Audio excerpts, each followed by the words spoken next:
So we are here today to talk about marriages or our marriages. And when you come for a program like this is what you should do. One, don't come with a mindset that says, I know it already. If you know it already, you don't need to be here in the first place. Hallelujah. Two, don't have a stereotype attitude towards what you are told. There are a lot of common knowledges out there that doesn't work, but it's held highly. Don't come with a biased mindset. That's what I'm trying to say. You may have known certain things, but you must always be ready to learn new things as far as your marriage is concerned. So have an open mind, all right? Have an open mind. It is great that when you come for a program like this, you have a notebook, or at least you have your phone and you can access a kind of a journal on your phone so that you can jot some things down. It would help you a lot. The challenges we have as far as marriage is concerned is that we assume it will just run by itself most of the time. We think the marriage is the wedding a lot of the time. And so the only investment we make into the marriage is to plan the wedding. After we have planned the wedding, there's no more investment in our marriages. Yet we expect it to run smoothly. That's a big lie. It will not run smoothly. Because marriage, like any other institution, must be invested into heavily.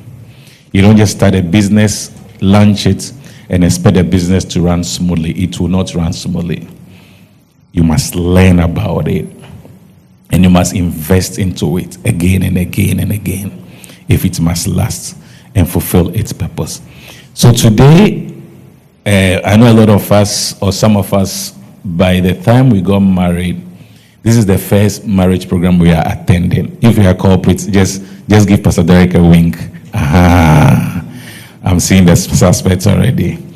This is the first marriage program. Meanwhile, even doctors will tell you that every year you must check your vitals once or twice a year. So when you take things for granted, marriage also take you for granted. Hallelujah. Take you for granted. But when you are intentional about investing into your marriage, you will see intentional rewards also as far as your marriage is concerned. You should not go a year without intentionally learning about how to make your marriage better. You should not. You should not. You should always be in the mood to invest heavily into the institution of marriage. So today, we're going to look at the marriages that God has given us and how to move it to the next level. Our emphasis mostly is going to be on managing conflicts in marriage. Managing conflicts in marriage. But we're going to take it from first principles because a lot of the things we call reasons for divorce are actually not reasons for divorce. They are symptoms of broken marriages. It's like saying that you have headache and you think that the sickness is the headache. No. The sickness is never the headache. The headache is a symptom of the sickness. Are we here? The headache is a symptom of the sickness. For example, you can have malaria and you will be experiencing strong headache. If you just go and take paracetamol as a cure for the headache, you have not cured the malaria.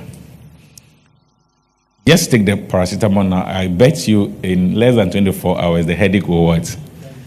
Will come back again. And then now you have to be on perpetual paracetamol. Why? Because you are trying to treat symptoms. A lot of us treat marriage like that. We try to treat symptoms.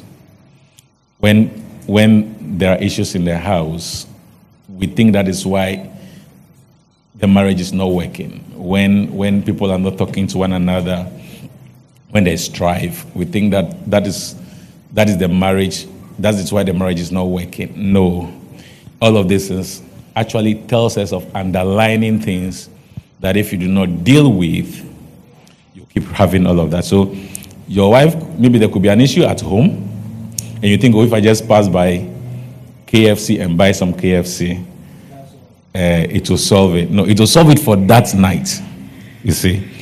But the next day, the issue will what? Will resurface again because you have not fixed the cause. In my work, we call something root cause analysis. You have to investigate an outage, a fault, and find out what the root cause of that fault is. And in that report, you even talk about what you have to do to make sure the fault does not recur again. And that becomes an artifact for us to improve on our networks and all of that.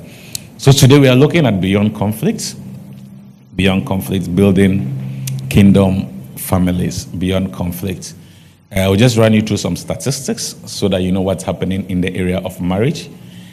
And then we can look at what really I wanted us to look at today. So we can go to the slides. We can start rolling the slides so that we look at some of the statistics as marriage is concerned. So this I got from, these are largely statistics from the United States.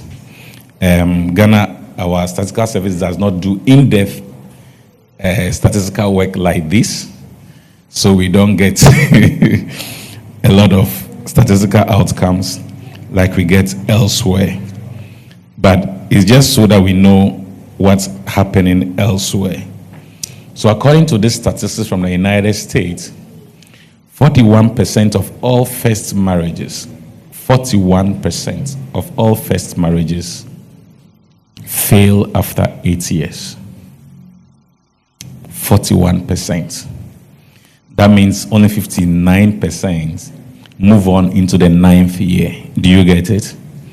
41%. That's a huge stat. 41% of all marriages, first marriages, fail after the first 8 years. So the average age for a first marriage to fail is 8 years. And we'll come to see why that is the case. Then people get married again. They feel that, well, I made a mistake the first time, so I've learned from my mistake. I'll try again to see if it will work. After all, I have benefit of hindsight. I've made a mistake, so this time it should be smooth. But the statistics says that 60% of second marriages fail. How does that work out? If you have learned from the first marriage, then we should have less failures in the second marriage. But 60% of second marriages fail. And then people who even have the benefit of second marriages and go into third marriages, the statistics tells us that 73% of third marriages fail. So you can see a trend already. You can imagine fourth marriages and fifth marriages and sixth marriages. And this is very telling. It tells you that you can have as many marriages as you want. If the basics are not grounded, it will fail. And that second marriage is not a cure for a failed marriage. It's not a cure. It doesn't change anything about it. It actually increases the risk of failure in subsequent marriages. Let's go to the next slide. We'll just run through this in the next 10 minutes. So according to the 2026 index, marriage as an index at a glance, out of 1,000 people, not 1,000 married people, 1,000 people. So they come to the community, they count the children, they count everybody. Out of 1,000 people, 2.4 of them are divorcees or end up being divorced. Out of 1,000 people. So the married people in this 1,000, maybe 200 or 100, I'm not so sure. But out of 1,000 people. So the median age for men who get married is 30.8, which is around 31 years. So men are getting married around 30 years. The median age for women who get married first time is 28 years. First marriages ending in divorce, we said earlier on, is what? 41%. Average years before divorce is 8 years. Do you have marriages that have crossed 8 years here? 8 years? Apart from myself, we have very young families here. Okay, yeah, Gifty is there, 8 years. Let's appreciate Gifty. It's not easy to cross 8 years. 8 years. Because the average age for marriages before divorce is 8 years. And then there's a spike of divorces also now after 50 years. People in their 50s, which is 36%. Let's move to the next slide. how marriage age has changed, just to see the progression. And when you see this progression, it tells you that people are actually marrying late now than at first. In 1956, men were around 22 years when they get married. Women around 20 years when they get married, 1956. In 1975, men moved to 23 years. Women were at 21.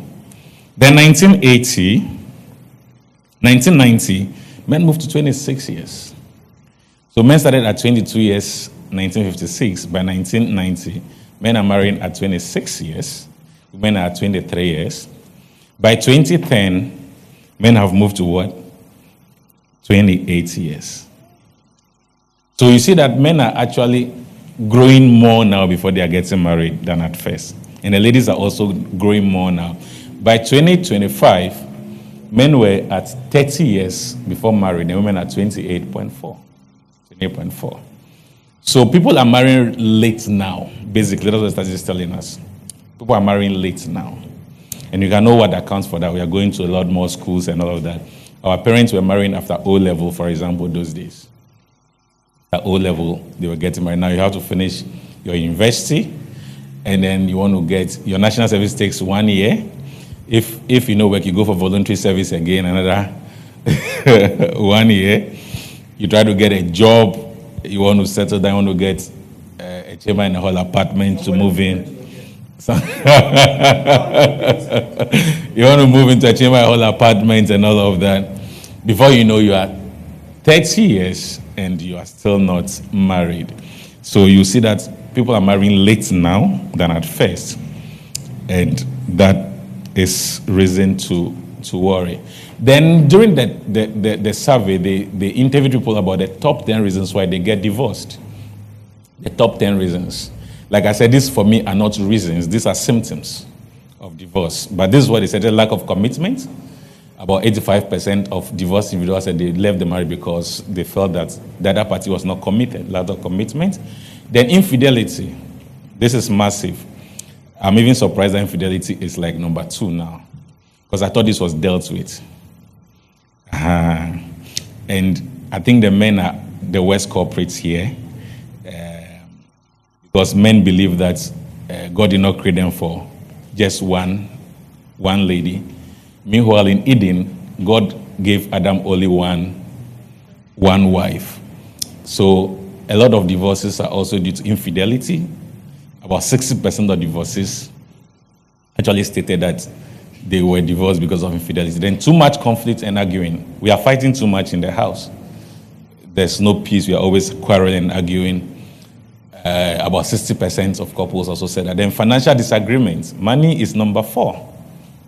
Money is number 4. If somebody tells you you don't need money in marriage, the person has just sold you a lie. And it's one of the reasons men are growing now before they are getting married also. Money is a key issue. About 40% of respondents said that their marriage was dissolved because of financial issues.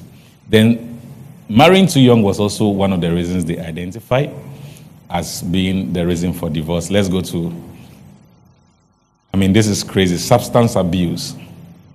So there are spouses that are on hard drugs and all of that. And of course, number 6 will lead to number 7, domestic violence, also as a reason for divorce. And there's lack of intimacy, number 8, incompatibility, and number 10 is what? Lack of family support. Lack of family support. That's in-laws, conflict, and isolation.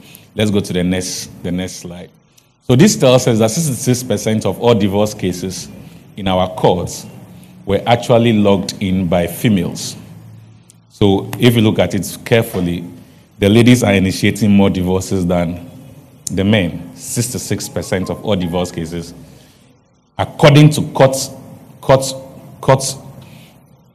statistics, were logged in by females and 34% by males. So in a typical marriage, it is telling us that the ladies are more likely to opt for divorce, at like 2/3, of the time than the men. And that is something we need to really look at. Why are the ladies more likely to opt for divorce as compared to the men. Then there are some statistics there also which points us to some other informations. We are told that marriages before 18 years, 48% of them are likely to get into divorce by the 8th year. 35% of marriages between 18 to 34 years are likely to get divorced. And then 25% of marriages between 25 years to 32 years. And then only 5% of marriages after 32 years, where the couples are 32 years and above. So it shows that the more mature the couples are, the longer their marriages actually run. Because for marriages before 18 years, 48%, but marriages at age 32 is just about 5%. So there's a good case to actually grow properly before you get married. I tell people you don't take a vow if you are young, because you don't even understand what vows are about. And this statistics actually points to that fact. Then there's also another correlation between education levels and marriage success. That's the graph on your right. People with high school certificates are likely to, 45.3% of them are likely to get divorced, just high school certificates. People with, that is less than high school, people with high school certificates are around 38%. Then people with at least a college certificate, don't forget this is the United States, so let's say a college like a diploma or something like that. 35% are likely to get divorced, and then people with a bachelor's degree are down to 27%. So again, it shows us that the more educated people are, the higher the chances of them remaining married is. Do you have an issue with these statistics? Or you agree? You don't agree? Oh, okay. The more educated people are, the higher the chances for their marriages to succeed. So we are being encouraged to actually invest in our education. So because it's an important factor for marital success. So these are basically statistics I want you to have your eyes on, even as we go into the issue of resolving conflicts in our marriages. The fact is that marriages are not doing as well as we want them to do, and so we need to take practical steps to move them into trend. Let's go to the next page and look at what we really have to look at. So the graph we have here is basically the trend line for your marriage. The trend line for your marriage.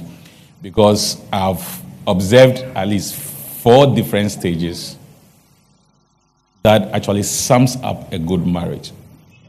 How marriage starts, how marriage continues, and how marriage peaks. If you look at the graph, you see we all know about X and Y axis, right? You see duration of marriage in years, so as the marriage matures and grows.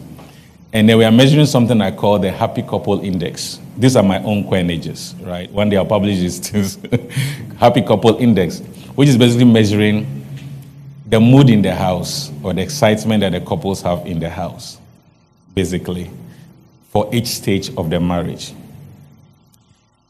Marriage is basically teamwork. It's basically what? Teamwork. So the principles of teamwork apply mostly to marriages. If you look at the happy couple index, it's at 100%. It means that at 100%, there's so much excitement in the house, there is less tension, there's less friction. The bonding, the intimacy is right and everything. 100%. In this particular scenario, we've identified 4 or 5 different stages of every marriage. And the first stage that has been identified is what I call the forming stage. The forming stage. Marriages are formed. So people agree to come together to get married. The forming stage. The forming stage does not start at 0. If you look at the happy couples index, it starts somewhere, let's say 40%. Meaning that And we are talking about the time you approached the lady and said, I want us to start something. The forming stage starts from that time. So already you are excited about the lady before you meet and you start talking about marriage at the forming stage. But you see that the joy that the two of you experience after the first proposal rapidly rises up. That is when you start having free night calls. You remember those seasons? Having free night calls. You start getting Ebo White Play coupons. You start going out for grill nights. And so you are excited about each other. So you see that your happy index actually rises. You want to spend a lot of time together. You could do free night calls up to 4 a.m. Meanwhile, you have work to do by 8. If I had asked you to pray up to 4, you would not have done that. You would not have done that. But you're happy to speak to one another up to 4 a.m. And you are excited. You are spending more time. A day doesn't pass without the two of you talking to one another. You send silly messages. Have you eaten? And all of that. And all of that. You are just excited about one another. So you see that there's so much joy at the forming stage of the marriage. There's so much joy. And then the forming stage actually peaks at the marriage ceremony, the marriage program, which is at the very top peak there. I think I put a ring there. It's not there? Thought I put a ring there. Okay. At the very top there. So that is where you get married. That married night is so exciting. You are very happy about the two of you getting married. And then you go into honeymoon, which is the next spot after the marriage ceremony. After that honeymoon and you are back, depending on the structure of your marriage, you start having a downward trend. The happiness index begins to what? To reduce. You go into red. You go into red.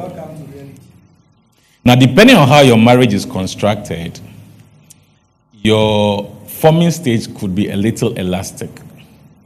But if you are with your spouse in the same area and you just move into your married freshly, I can guarantee you that maximum 6 months after you've married, you have left your forming stage. But if it's a long-distance marriage, you can sustain the forming stage for 1 year or 2 years. You can sustain it. But if you are together, in fact, it could even be the wedding night, you have left your forming stage. Then the next stage in which you go into after the forming stage is what I call the storming stage. Storm, right? You know storm? The storm, the one Jesus rebuked. Yes, the storming stage. The storming stage brings your happiness index down to almost zero. In fact, in some cases, zero. At this stage, you are arguing more than you agree on. You think the worst about your spouse. You tell yourself, I've made the biggest mistake of my life getting married to this person. You regret ever getting involved with a person. You wish you could turn back the hands of time to correct the mistakes you've just gotten yourself into. And if this storming stage is not fixed quickly, it could lead to a divorce. What does divorce mean? The red crosses the axis into the negative sector. Do we understand? It's a negative sector. The idea is not to stay at the storming stage for long. But it is observed that you could spend between 3 to 7 years at the storming stage, depending on how intentional you are about getting your marriage working. The more you stay there, the higher the chances of a divorce. So it is always important you leave the storming stage as quickly as possible so that you move to the next stage of your marriage journey. The next stage of your marriage stage is called the norming stage. So after you've fought and all of that, now you want to norm. You know how you create norms for yourself? Now you want to find out ways by which this thing can really work. Now you're ready to compromise a bit more. You're ready to dialogue and see how things can work. You are now ready to set small rules for yourselves to reduce the instances of disagreements in the house. You are beginning to know what triggers what emotion in your other person. You are beginning to accept the other person. Acceptance is high in this particular region. You are norming. You are norming. You are beginning to know one another more. You are beginning to actually create space for one another and their excesses. And then from norming, you go into what we call the performing. Now your marriage is on the superhighway. A lot of the obstacles are gone. You are not moving towards legacy, working towards something. You have a purpose to fulfill. Issues are very minimal in your house, and you're actually enjoying one another's couple. So you see that the happiness index again climbs up, and you are in green now. Anytime you see green, it means that it's a good indicator, right? Now you're in green now. You've moved up. And then you move in like that. Your happiness is like 95%, and you're actually enjoying your marriage at this stage. This is the typical cycle or journey of everyone's marriage. Every marriage will go through these 4 stages if it does not get dissolved at the storming stage. A lot of marriages don't make it past the storming stage, so they do not see the fulfillment and the joy that comes from norming into performing. But if you're able to break out of the storming stage, you actually move. Norming is very short. In 2 years, you have set out the rules to obey to get each other aligned, and then you move into a performing stage, which is the ideal place every marriage is supposed to be. I'm saying this for us to understand that I don't know what and where your marriage is, but it is normal. Are you getting it? By now, you should know whether your marriage is at the forming stage. You just got married and you're enjoying honeymoon. Get ready for the storming stage. It's not a doomsday prophecy. It is what it is. It's what it is. Get ready for the storming stage. If you are in the storming stage, it's okay. It is normal. It is not peculiar to you. It's not just your marriage. Every marriage goes through the storming stage. Don't make decisions that will not help you because you are in the storming stage. Are you getting it? Because it is a necessary part of the journey. You just need to be able to learn to navigate that and move on with marital success. At the storming stage, that is where the devil talks to you the most. I can assure you of that. You hear all kinds of voices. It's mostly the devil talking to you. There was this comedy I watched some time back, and clearly these couples were in their storming stage. They were it was a Nigerian comedy. They were in the traffic in Lagos, and they were arguing in the car. Serious arguments in the car. They were all sitting in front, and somebody was selling cutlass on the streets. You know how we sell everything on the streets, right? So he was selling cutlass on the streets. So when he saw that they were arguing, then he went to knock on the screen. And then the lady turned like this and said, "Make I give you this, make you finish them once and for all."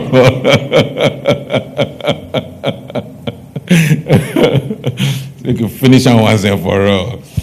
You see? But after the storming, there is norming. So don't make rash decisions because you are storming now. That is a very important message I want to send out today. Don't make rash decisions because you are storming now. We'll go. In fact, today's presentation is just going to be on forming and storming, because I'm not sure we'll have enough time to look at all the other 2 stages. But we're going to spend a lot of time on forming and storming, basically, so that we are actually aligned. Don't make rash decisions because you are what? You are storming. After storming, there is norming, and after norming, there is what? Performing. There's performing. But before all of this would work, before you enjoy success, Roger, let's go to the next slide. Before you enjoy great success, There's one thing which is outside of the graph. You see it up there. What is it? Living. Living. A lot of the challenges you have in the storming stage are challenges you have because you did not learn to live before you got married. So actually, the first stage of marriage is living. If you have been to my marriage class, you would have understood what living is. It is from Genesis 2, verse 24. Therefore, a man shall leave his father and his mother and cling, that is the beginning of forming, to his wife, and the two shall become one flesh. That is when they begin to perform. A lot of the challenges you have in the storming stage will be because of things you should have left behind that you didn't leave behind. That I can assure you of. If your living is great and is powerful, you have less issues during your storming session or storming stages of marriage. But if you carry a lot of things that you should have left behind, you remember God told Abraham, leave thy father and thy mother, and I'll take you to a land, right? And I'll give you the land, and I'll multiply you, I'll make you a blessing, and all of that. But when Abraham was living, he didn't leave father and mother. In fact, he carried father, then he carried cousin also, Lot. And do you remember that Lot became an issue of strife for Abraham later on in the journey, right? Lot became an issue of strife because Abraham did not leave Lot behind. In fact, Abraham's journey was delayed because he didn't even leave father behind. There are things you have to leave before you start forming in marriage. And all the time, we carry them into the marriage. And they don't appear during the forming stage. And you would get to know why they don't appear during the forming stage. But the moment storming stage comes in, these issues actually come up big time. Big time. Do you have an idea the things you have to leave before you get into marriage? If you have can we have what's the name? A microphone. Let's just round some 5 or 10 things that we think somebody who wants to get married should leave before he gets into marriage. Let's just randomize. Tell me what you think you should leave behind before you get married. Let's start. Great. So I think you leave your exes behind. Powerful. Let's appreciate him. You leave your exes behind. It's a real guy. It's a real guy. Yeah. Do we have, let's I see Santiago's hand is up. Please, let's have more hands up. What are the things you need to leave? I think we should leave our traumas behind. Your trauma, powerful. Let's appreciate that, Santiago. So you should leave the traumas behind. People carry, especially second relationships and third relationships. Somebody will be paying the price for how your ex treated you. You know that? Okay, LP's hand is up here. Let's hear what you should. So I think we have to leave behind our phone addictions. Okay, this one be bullet, eh? Some says you have to leave behind the phone addictions. Can we hear an amen to that? Powerful. What else? This is like 4, right? This is like 4. Please, let's. I have a brother here. Sonat, I have a brother here. What should you be leaving behind? I think we should leave our friends behind. Our friends behind. Powerful. Our friends behind. Powerful. You don't get married and still have a best friend that is not your spouse. That's the worst you can do to yourself. The reason why God created Eve was because he said it is not good for what? I'll create for him helpmeets. So your spouse becomes your best friend. So you don't have a best friend outside of your spouse. And you should know that. It's very important in marriage. We have 5. Left with 5 more. 5 more. What things should we leave behind to make... Please, on the subject of the friends, maybe question time I will ask. So that you delve deep into it. Because that is a very serious matter. Okay. I have a question then when we get to the questions. Okay. But when he said that, I saw a lot of face changed. Oh, your best friend should be your wife or your spouse. That one, I mean, that one is non-negotiable. I'm not saying don't have friends. I'm saying your best friend. You can't say I have a bestie and it's not your spouse. That's out. Why I say you get. That's out. What else? What else should we leave behind? I see Agnes' hand is up. Oh, Agnes' hand is not up. Okay. Eric. Anger. Powerful. So you should leave your anger things behind. Asantewe's hand is up again. The single mindset. Powerful. Let's appreciate Asantewa. Single mindset. Oh, I think you've seen a peek into what I'm going to do. You know, in the year of the mindset, you can't do without mindset. I see Roger's hand is up there. Roger's hand is up there. Roger's hand is up there. Roger's hand is up there. Thank you, sir. So you leave pride or ego behind? Powerful. You leave pride and ego behind. Ego behind. We have two more to go. Okay, Pastor Larry. Unrealistic expectations. Okay, you leave them also behind. The last one. It should be a lady, Rev. The last one. What should you leave behind before you get married? Jackie. The last one. I'm just waiting, then we move on. The last one. What should you leave behind? Okay, Jackie. Selfishness. You should leave selfishness behind. You want to top up for us? Okay. You should leave an unteachable spirit. An unteachable spirit, basically, behind. Great. So we've mentioned a lot of things you leave behind. This is it. If you do not leave things behind, they would make your stormy phase of the marriage very, very difficult. Very difficult. And we'll come to that. So the first stage actually is living. Just live before you start forming. Again, when you don't live well, we don't see it at the forming stage. It appears at the storming stage.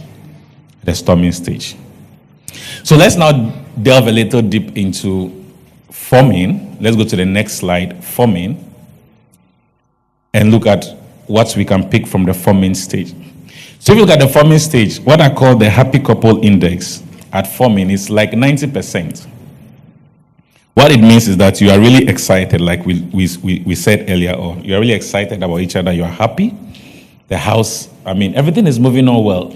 You are calling one another. You are spending time together. The motivation at the forming stage is acquisition. Are we here? The motivation at the forming stage is what? Acquisition.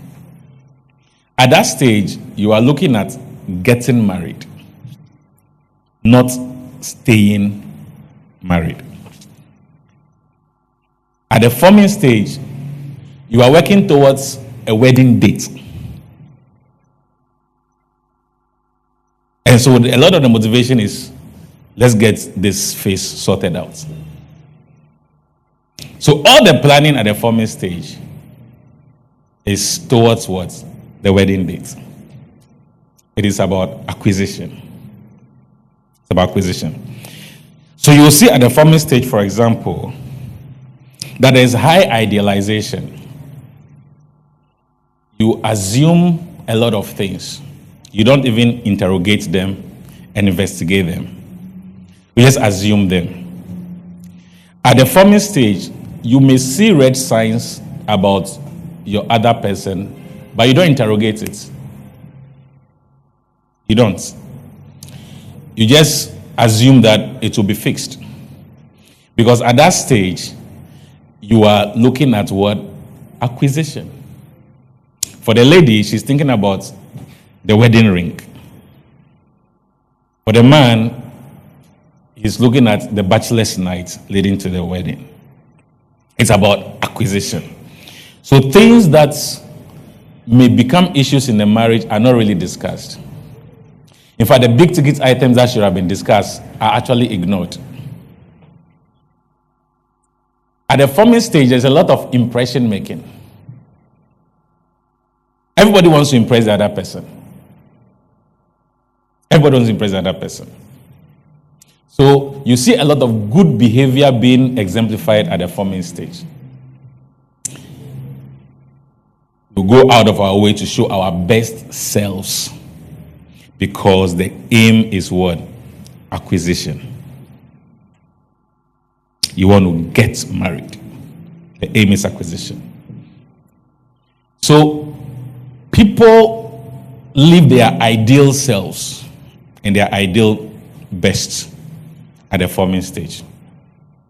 We don't ask the hard questions. A lot of the discussion is about when is a marriage date and all of that. We don't interrogate people's background as we ought to interrogate. We're just excited because we want to get married. In fact, the element of love at the forming stage is very high. Attraction is at its peak, and you just want to spend time together. At the forming stage, you avoid conflict. You avoid it. If something will bring conflict, you just say, no, let's not talk about this at this time. Let's just move on. The real things that need to be queried are not queried. You are at the forming stage. At the forming stage, you assume that you and your partner are on the same page on a lot of things. Just assume. Just assume. Again, you do not interrogate the key things. Why? Because you are looking more at what? Acquisition. Maybe there may even be pressures from family. So you just want to get this done with. I want to get married. We'll face the issues later. That is why if you do not leave things behind, they don't show up at the forming stage. They don't. Because at that stage, you are not really interrogating anything. You're just looking at getting married. You'll be very excited about each other. You'll be planning tomorrow together. You will make promises to one another. You'll be all happy. But there are underlying issues that you may not see. In fact, at this stage, even if an elderly person sees certain things and speaks to you about, you would think it's one of the people in your village that does not want your happiness. Happiness. So, but you've married me, I want to marry. You are saying what? But see, they have passed where you are now treading. And they know the things that you've gone through. Unless you are highly melancholic, your forming stage will be so smooth because you will not ask any questions. You'll just be roller coasting at your forming stage. Again, the things you did not leave behind will not show. Let's go to the next slide. Will not show at this stage. So like I said, the motivation for the forming stage is what? Acquisition. Acquisition. You want to get married. You are not actually thinking about staying married at the forming stage. You just want to get married. Especially if you're a lady, you're a little growing, maybe you are past 30, 35. In fact, the forming stage is just, you just want it to fly by because you want to get married. No interrogation. So you are happy, but that happiness may end after the honeymoon. But the forming stage has no captives. It only has prisoners. So forming stage, like I said, depending on the nature of your marriage, could end immediately after your honeymoon. Could end immediately after your honeymoon. It peaks on a married night, and you think every day will be like that. You go for your honeymoon, you come back. For some people, even the first few months, the pretense is still live because they just can't switch like that. So they are still putting up the best behaviors and all of that. But you see, you can't sustain that for 100 years. Eventually, you let your guards off. And you start showing the real things that we need to deal with. How do you fix this? Your forming stage should not just be about acquisition. It should also be about what? Staying married. To interrogate everything that needs to be interrogated. Don't be carried away by the butterflies in your stomach and the feelings of deep love and all of that. But ask the hard questions. Interrogate the right things. And when you see red flags, raise them.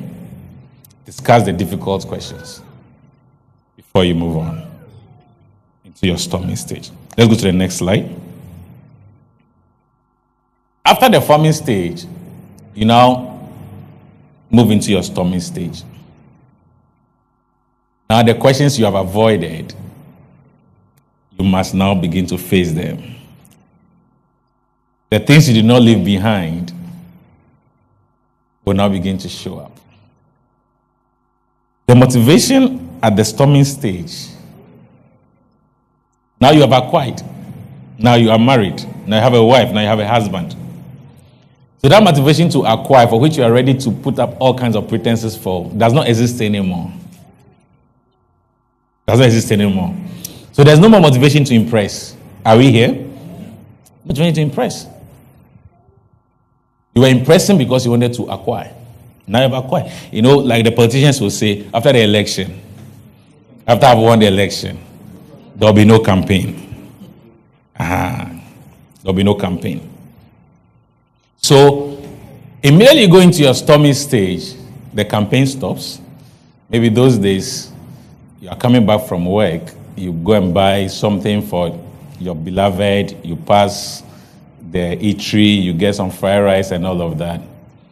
That is for forming stage. Those days you used to go out every Saturday for some program and all of that. That is for forming stage.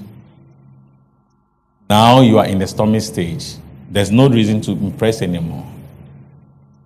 Now you are your real self. Maybe you didn't even enjoy those outings those days. Doing it because of your spouse. I remember those days I used to have a white play tickets, and then I'll just call Vicky. Let's go. They'll go and pick, and then we'll go and watch. Free tickets. Office gave it to me. We'll go and watch. What's the last time I went to a white play? See, she can't even remember. Can't even remember. These are the realities of marriage. These are the realities. The idealization in the forming stage vanishes. Now face the real bullet. In the storming stage, what takes center stage is individual agenda. Because you see, what happens after you get married is that there's now a struggle for control.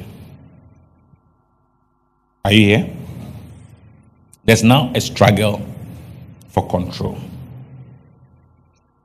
Everybody wants how he does things to be the way the couple should do things.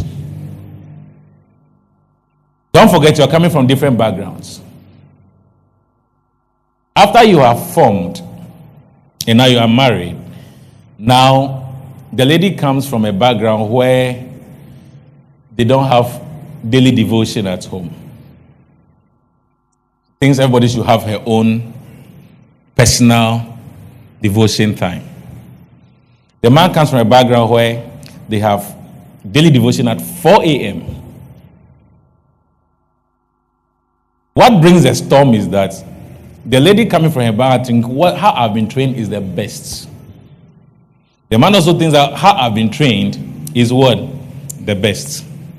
Now, which of these two will we practice at home? That is the source of the storm. It is mostly about control. Mostly about control. At that stage, everybody thinks that the way I do things is the best. For example, you might be a man, and maybe the way your mom prepares your food, you enjoy it. But you're forgetting that your mom did not train your wife as to how food is prepared. Now, your wife also says that this is how I was taught how to prepare the same dish. Now, you want your wife to prepare like you are used to. She also wants you to understand and know how I prepare it is the best. Do you see the storm? That is the storm. You are coming from different backgrounds and your choices are different. Maybe you like to listen to political talk shows. Maybe your wife loves to listen to gospel music. Now you are in one car. There's only one station you can tune to. Or there's only one thing you can play on YouTube. The wife thinks that, no, gospel is the best thing to listen to at this time. The man thinks that my political talk show, Newsfile, you know Newsfile? It's what we should be listening to. Do you know that can give you 2 weeks of not talking to one another? Oh, you guys don't know these things. Just which channel we should listen to. Just which we should listen to. Yeah. So the storming stage, basically, it's about control. You may not see it that way, but it is what it is. It is what it is. Somebody's definition of care must become the definition of care for the family. Meanwhile, you also have a different definition of care. If you don't meet your spouse's definition of care, he or she doesn't see it as care. And so that creates an issue in the house. The man thinks it's nothing. The woman thinks it's everything. Why? Because there is a fight for control in the house. That is the source of the storm. It's about the different places we come from, the different things we are used to, and now somebody must say, let's go your way. But everybody believes that my way is the best. And so my way should be what should become our way. These are the sources of strife in the storming stage. So you see why you cannot skip this stage. Everybody will go through it. Because now the pretense is over. So at the storming stage, the motivation shifts from winning the partner to winning the argument. You always want to prove to the other person that what you think it should be is the right one. And what she thinks it should be is the wrong one. Because you believe that your ways and your options are the better options for the house. At this stage, issues that were ignored at the forming stage become the point of contention in the marriage. Small issues, like even house chores, trigger large emotional reactions because they represent deeper unmet needs or perceived disrespect. At the storming stage, you are trying to occupy a territory where you think that you are dominating and you have control. Individuals are motivated to establish their own boundaries and ensure the marriage doesn't swallow their personal needs. Everybody wants to preserve his personal needs at this stage. At this stage. There is a deep-seated drive for the partner to defend their positions. So at this stage, there's a lot of defensiveness. You know, when a couple comes to you with an issue, one of the ways to know that they are at a storming stage is to ask them to say what the issue is. By the time they finish saying what the issue is, you will know whether they are storming or they are numbing. At the storming stage, when we have an issue, it is her fault. And for her also, it is my fault. It will never be my fault as far as I'm concerned. It will always be her fault. And for her also, it will never be her fault. It will always be my fault. So you just have to see two people together, and by the time they finish speaking, you see that one is accusing the other is accusing the other. You know these guys are storming. Because at numbing stage, that trend reverses. Why? Because everybody wants to insist that what I'm coming into the marriage with is what we must run the marriage with. At this stage, the woman will say he doesn't understand me. The man will say she doesn't respect me as the head of the house. Everything in the marriage now centers on what I think is right versus what she thinks is right. If this is not dealt with, it will spiral into a loop, we call it a storming loop. And it will keep repeating itself until one day it will lead to the crash of the marriage. I said something at the top. The motivation at the storming stage is to be right. At first, your motivation was to acquire. You've acquired. Now, your motivation at the storming stage is to what? To be right. So, all the argument is because you want to be right. The man wants to be right. The woman also wants to be right. And you know, if you are insisting on being right, you'll never see the value in the other person's point. Do you know that? You'll never. That person's point is to be right. And to prove that one spouse is wrong. So you want to be right, and you want your spouse to be wrong. And you want your spouse to accept that, yes, I am wrong. Your point is right, I am wrong. This must be arrested early. It is said that storming stage lasts between 3 to 7 years. So if you are 7th year in your marriage, depending on how you carry things, you might be nearing the end of your storming stage, or you might be prolonging it if you have refused to grow.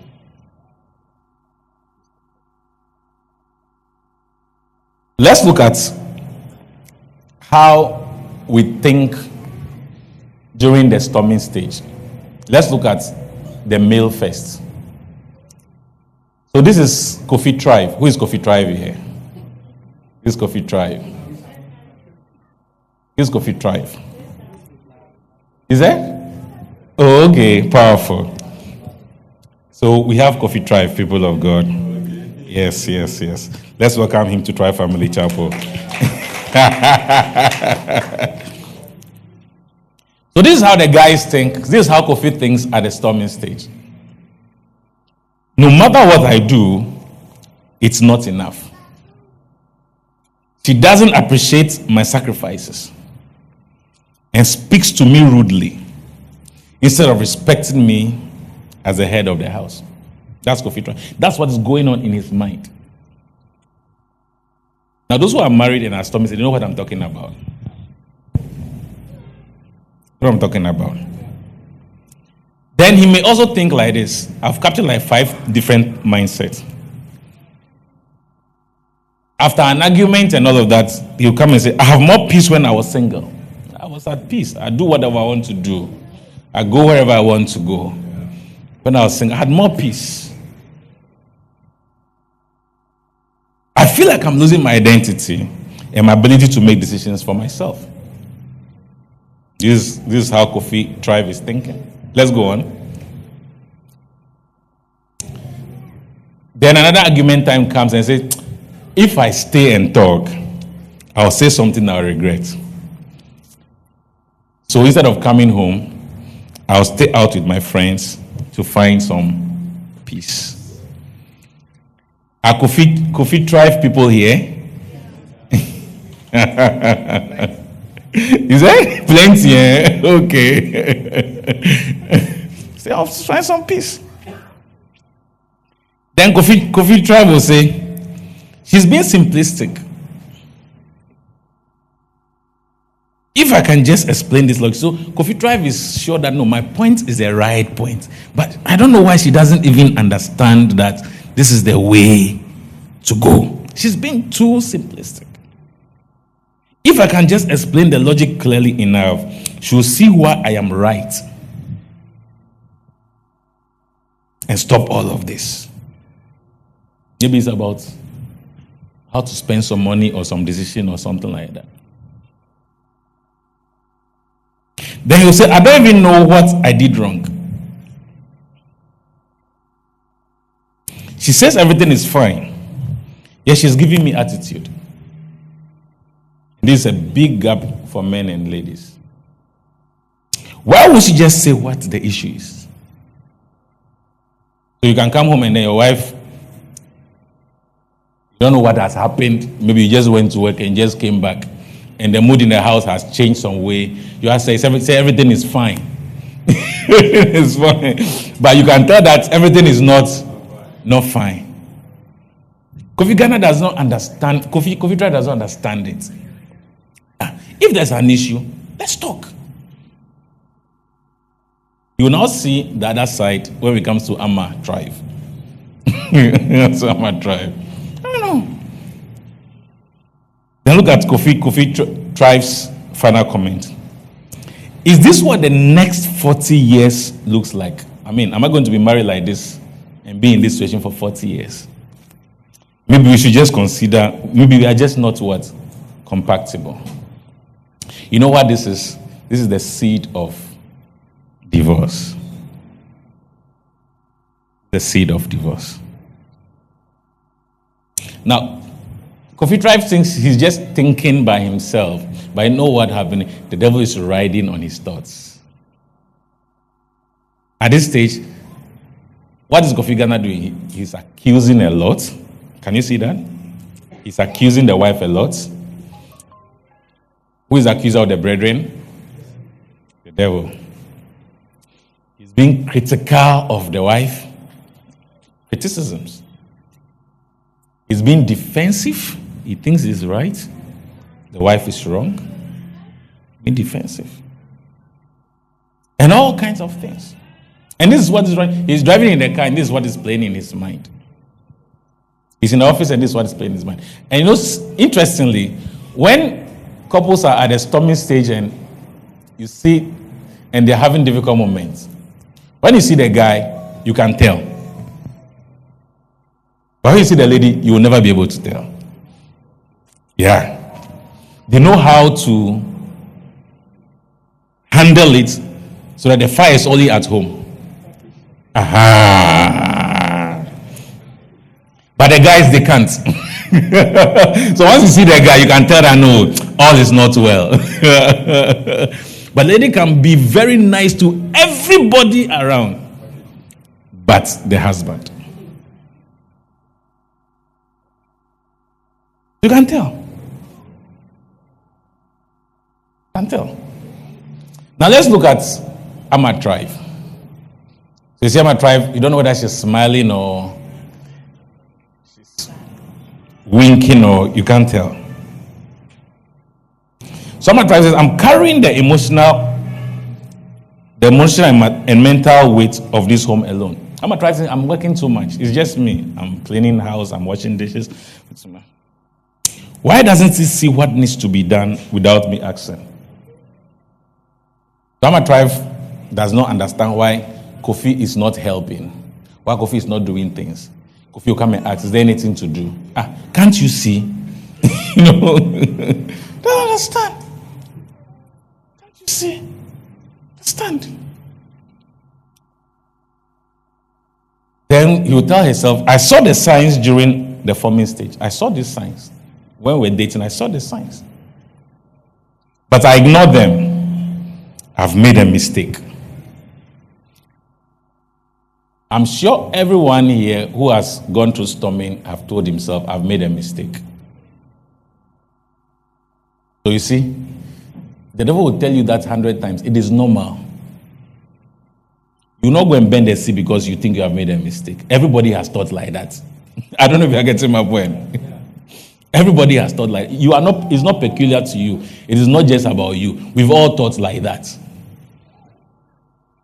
So, if you've seen 100 people who have thought like that but have been able to navigate and cross it, what should I tell you? Me too. I can navigate and cross it. Navigate and cross it. Then she will again tell herself, he complains about everything. Everything I do. My opinions don't matter in this marriage. My opinions don't matter in this marriage. And it's a lot of things Ama tribe people say. Because said that, okay, the women should suggest. But when the ladies suggest, they want it to be carried out. Do you know that? It's not just a suggestion. When they suggest, it's actually an instruction. Because if you don't carry it out and the thing backfires, oh, lau for you.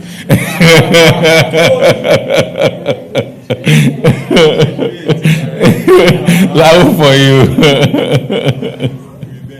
you. So, Ama tribe, even though she's suggesting, she's expecting that you see wisdom in her suggestion. And when she sees it, 1, 2, you've suggested, but it's not carried inside. It doesn't see my input as valuable. My opinions don't matter in this marriage. I see I'm a servant in this house.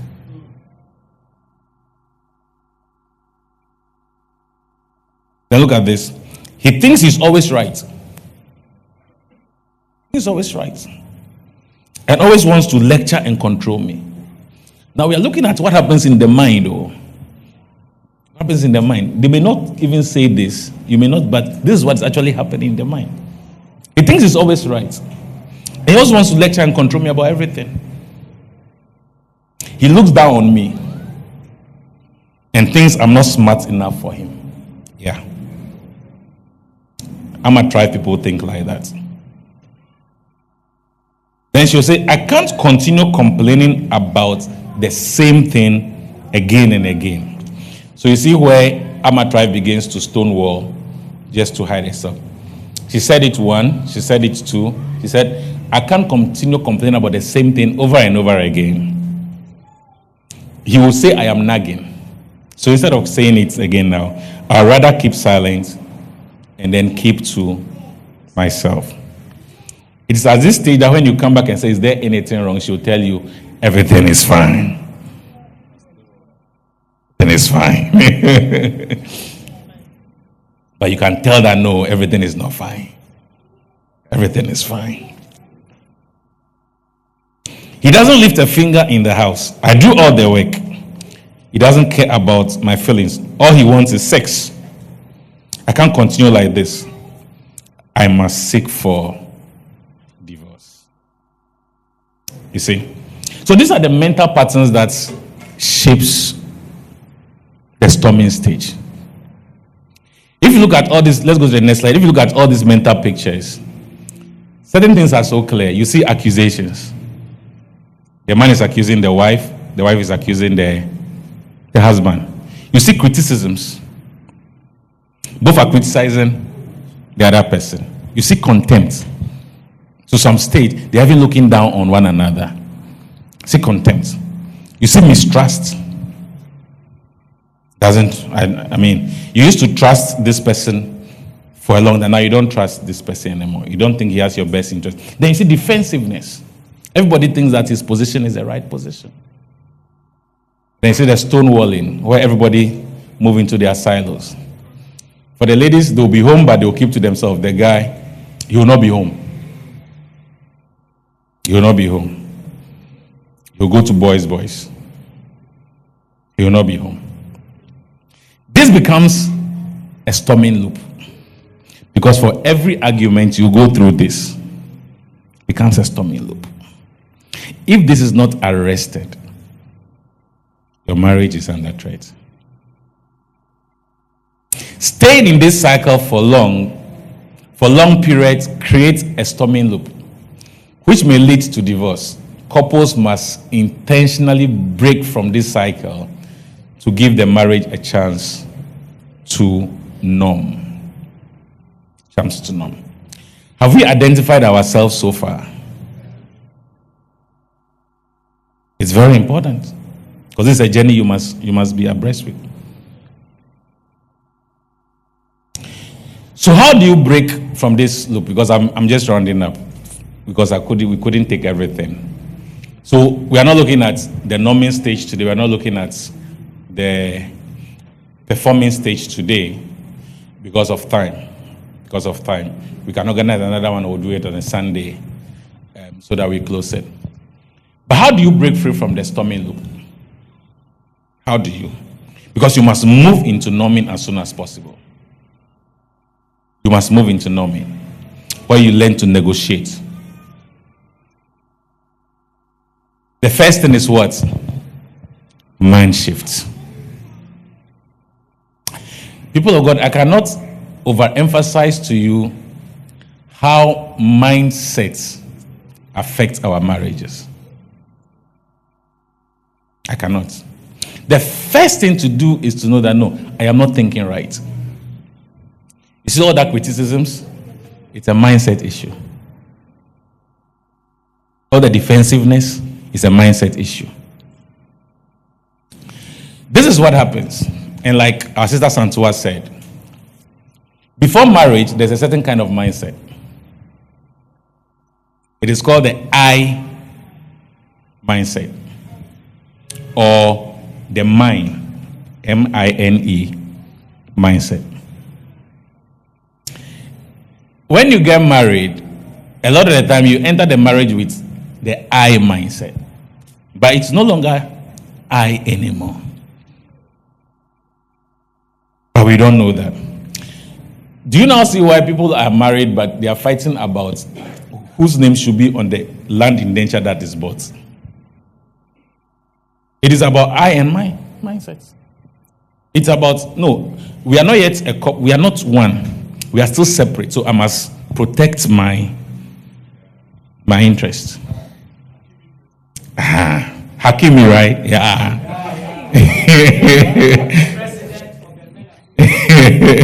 I must protect my interest. A lot of us are into marriage, but we are there like representatives of our families. We are there to represent our families. Do you see instances where the lady is in a marriage, but she's building a home for the father and the mother, and the husband is not aware of that before? It's the I mindset. My peace. My what? My mental health. You know, the devil will give you nice coinages, nice terms. And you know, once you are thinking about this, then you hear on the radio somewhere that a prominent pastor has just divorced the wife and say, even look at them, they cry, they are divorcing. Which one is be small? You get validation from things like that. The I mindset. The first shift is to move from I to we. To move from mine to ours. If you don't start thinking we and ours, you'll only be making decisions for you, and it will create issues in the marriage. It will determine how you handle everything else in the marriage. So the first thing is to see, you need to give yourself honest feedback. When you're in marriage, we learned about reflection the other day. You need to give yourself honest feedback, unbiased feedback. No defensiveness. No defensiveness. That is what will work for you. The I mindset. Why will couples divorce in the first place? Because somebody is looking at his interest over their interest. The I mindset. The I mindset says divorce is an option. After all, I'll go back to my family. What it means is that family was not left behind. So mind shift is very important in marriage. But start looking out for the two of you. See, couples are married, and then you're going to fill a form, maybe those bank forms or maybe an investment form, and they want you to state maybe next of kin or something. Next of kin or something. Especially maybe, okay, so if this investment matures and maybe you are not around, who should be the beneficiary? I want to state beneficiary. Then you see like the guy has a sister, has a wife. Then he puts the name of the sister there. Do you get what I'm talking about? What mindset is that? I mindset. They have a sister. Or the lady has a brother and has a husband. This investment, it must go home. Oh. It must go home. Little things like that betray your mindset. Betray your mindset. 2, you must reimagine the marriage vows. A lot of us do not understand the marriage vows we take. And you know what we do? We actually add to it. Add to it. You know how ladies recite wives submit to your husbands? Do you know how, when they are saying, do you know what they actually mean? I'll tell you. I'll tell you.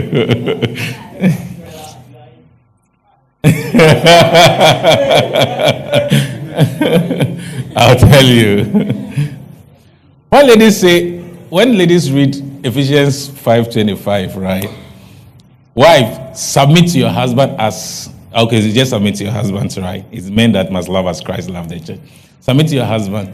They read, okay, submit to your husband so far as he continues to take care of you and brings money home. No, you see, you don't add it to it, but you actually mentally add it to it. What happens is that you make the submission conditional.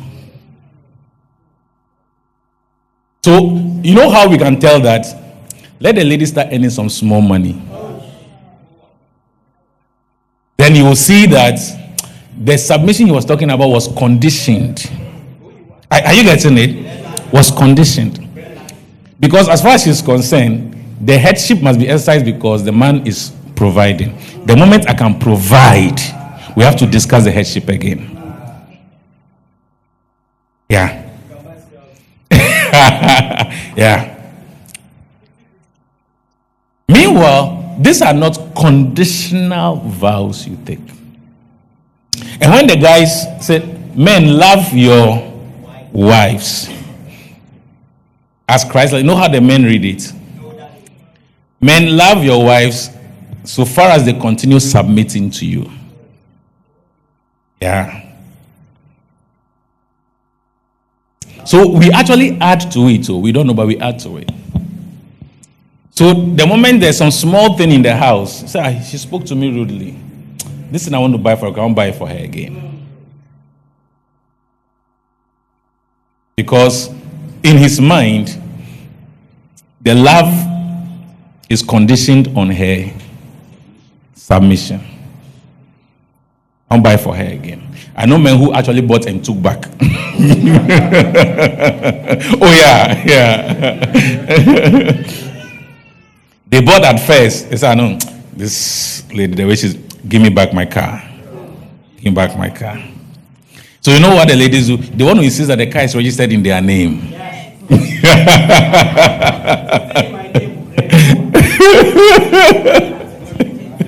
You see, some people are fighting,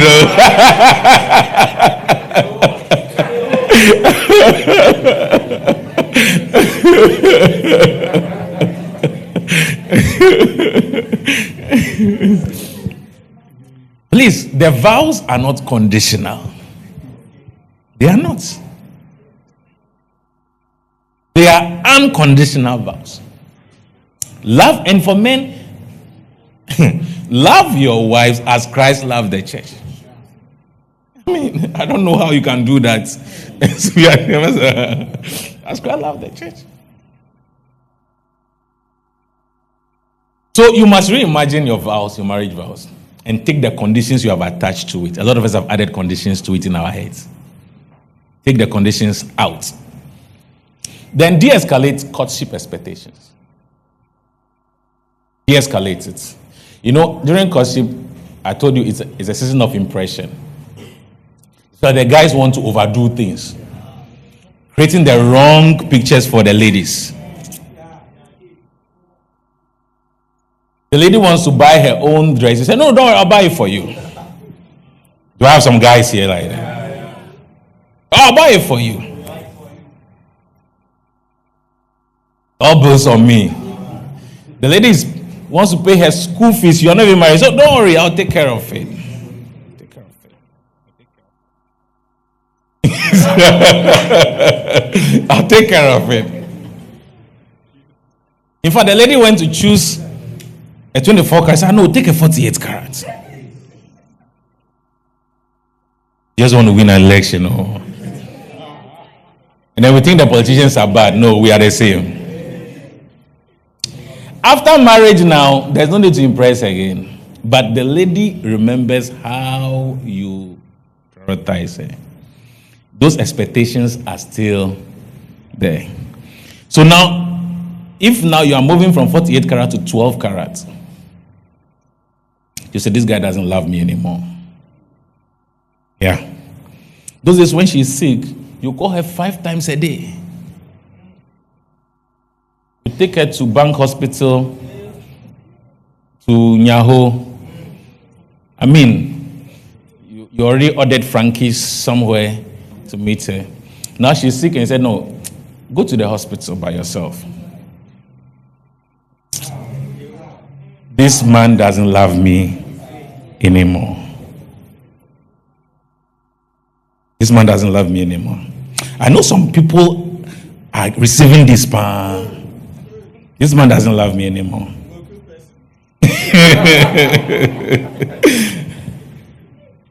People, you have to escalate these expectations. Yeah. You need to have an honest conversation and say, you know what, things have. I remember when we got married, and I told my wife, we have to build now. So you see the outings we used to go out and all that. I used to take her to Kempinski, birthday. Oh, Maza. I said, you see all of that? Charlie, right now we have to. One day I took her to Kempinski. Larry was there. I had to take money from Larry. Oh, the money I took, by the time they brought the bill, I had to go back to the ATM to go and add more money. Can you build with this? So why? If you tell me, I'll never have come here.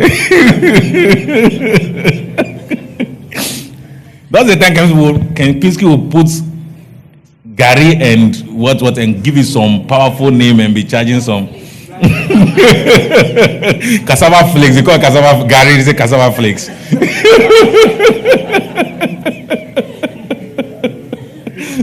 So I told her, you know what? Because we are building now, those things will cut down. Then we're somewhere. Then my wife was telling the friend that now Derek does not even take me out anymore. I was like, I thought we spoke about this. I thought we spoke about this.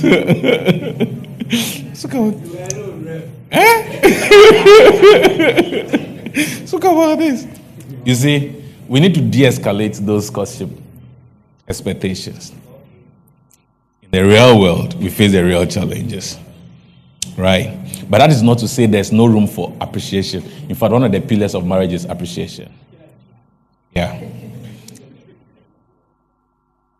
Then we need to revisit the marriage blueprint. Marriage is an institution ordained by God. And so, it is only his blueprint that must stand if the marriage will be successful. A lot of us have defined different models for our marriages. It won't work. You need to go back to God's blueprint. That's why I love Genesis a lot. Because the blueprint for everything is in Genesis. So you see that if I want to teach something, I'll start from Genesis. The marriage is in Genesis. The purpose for the man, the purpose for the woman, it's all in Genesis. The assignments, they're all in Genesis. For example, Genesis is clear that the man is a provider, is a protector, is a leader. If you make your wife now the provider in the house, you don't need a prophet to tell you that there will be issues at home one day. Your wife is now carrying the load for what to eat. No, you come and tell pastor, my wife does not respect me anymore. No, it's not that. You are making your wife to carry a load she's not designed to carry. And she will have to react somehow. And you see it as disrespect. That is the fact. That is the fact. See some families, the lady, maybe the man has lost their job, but the lady is providing, and the lady is the same person taking care of the house and all of that, and the guy is just chopping headship. A time will come, your wife will react. It's normal. I don't know if you're getting my point. She's not designed to carry that load. If you have to go and carry load in the market to provide, go and carry load in the market to do what? To provide. Whether your wife is earning what or not, maintain your role as a provider for the family. Maintain that role. The fact that your wife has even more money than doesn't mean you should not give her housekeeping money. Yeah. So we need to visit the marriage blueprint. And then we need to review our living list, like we said earlier on. A lot of the things we have not left, or some we have not left fully. You need to go back and say, no, it looks like I've not left family the way I ought to live family. Family is still part here. It looks like I've not left boys the way I ought to live boys. And they are creating issues in my family. The mindset, it looks like I have to fix this mindset again. So that it's not an I mindset, but a we mindset. I believe when you work with these 5 goals, you will properly diagnose your storming phase and actually begin to move into your numbing phase. Because the numbing phase is full of compromises, negotiations, and leaving space for great things. You don't necessarily need to agree on everything. Not everything must be yes or no. In the numbing stage, there will be maybes. There may be yes and no's. You need to actually move to that phase. And then you move into performing, which is the ultimate for every marriage. This, I believe, when we actually move along these lines, will help us de-escalate a lot of the conflicts in our marriages. Like I said, the things we call reasons for divorce are not really reasons for divorce. They are symptoms of failed marriages. When we fix the root cause, our marriages will work. And it's God's hope and God's intention that our marriages actually prosper and work to the glory of His name. Let's give the Lord a clap. Great. So I'm ending here. Like I said, we'll not deal with numbing today. We'll not deal with performing today. Maybe we'll take it on a Sunday, or we'll organize another program and look at that. But we'll open the floor. Myself and Vicky, we are here, and we want to ask questions. We want to maybe from what I've thought, or maybe from your personal experiences. Let's share ideas. Let's strengthen one another's marriage. Let's ask questions, and let's see what the answers will be. I'm not the only one answering. Vicky is not the only one answering. Some would throw to everybody else in the next 20 minutes before we round up. You have some questions already? Okay. So thank you, Rev. Please let's appreciate Rev once again. Yes.